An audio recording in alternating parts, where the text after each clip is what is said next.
আন্নাহু ক্বালা মা রাআইতা শাইআন আহসানা মির রাসূলিল্লাহি সাল্লাল্লাহু তাআলা আলাইহি ওয়াসাল্লাম কাআন্না আশ-শামসা তাজরি ফি ওয়াজহিহি।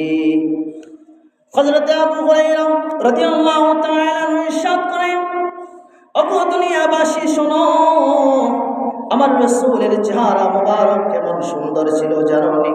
কেমন আমার রাসূল সুন্দর জানোনি?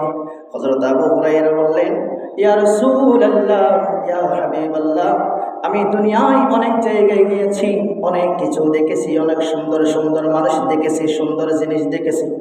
খোদার কসম করে বলি, ইয়া রাসূলুল্লাহ, আমি আবু হুরায়রার এই দুই চোখ আপনার চেয়ে সুন্দর আর কাউকে দেখে নাই। সুবহানাল্লাহ। আমার রাসূলের সাহাবী বলতে লাগলেন, ইয়া রাসূলুল্লাহ, আপনার চেহারা মুবারকের মধ্যে এমন কি নূর আল্লাহ তাআলা দিয়েছে আমি জানি না। ওর ফাইনাল দিক্রক, আপনার শান কেমন করে আল্লাহ পাক রব্বুল আলামিন বাড়িয়েছে জানি না।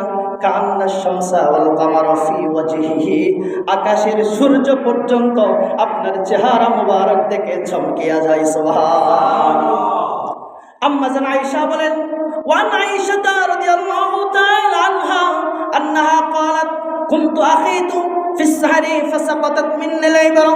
আম্মা জান আয়েশা বলেন, ও দুনিয়াবাসী শোনো, আমি একদিন রাতের শেষ অংশে কাঁথা সেলাইয়ের কাপড় সেলাইয়ের কাজ করতেছিলাম, তখন হঠাৎ করে আমার হাত থেকে কাপড় সেলাইয়ের সুচটা পড়ে গেল। ফালাম্মা কাদিরা আলাইহা ফাদাখালা রাসূলুল্লাহ সাল্লাল্লাহু আলাইহি ওয়াসাল্লাম, তখন আমি দেখতে পেলাম আমার রাসূল সাল্লাল্লাহু আলাইহি ওয়াসাল্লাম আমার দিকে আগমন করতে লাগলেন, আমার দিকে আসতে লাগলেন। যত আসে তত আলো বাড়ে, যত আসে তত আলো বাড়ে, যত আসে তত অন্ধকার জুড়ো আলো আলোকিত হয়ে যায়। ফাদাখালা রাসূলুল্লাহ সাল্লাল্লাহু আলাইহি ওয়াসাল্লাম, আমার রাসূল যখন আসলো, আমার রাসূলের চেহারা মুবারকের আলোতে ফাতাবায়ানাতুল ইবরাতু বিশাইলা নূরি ওয়াজহিহি, অন্ধকারে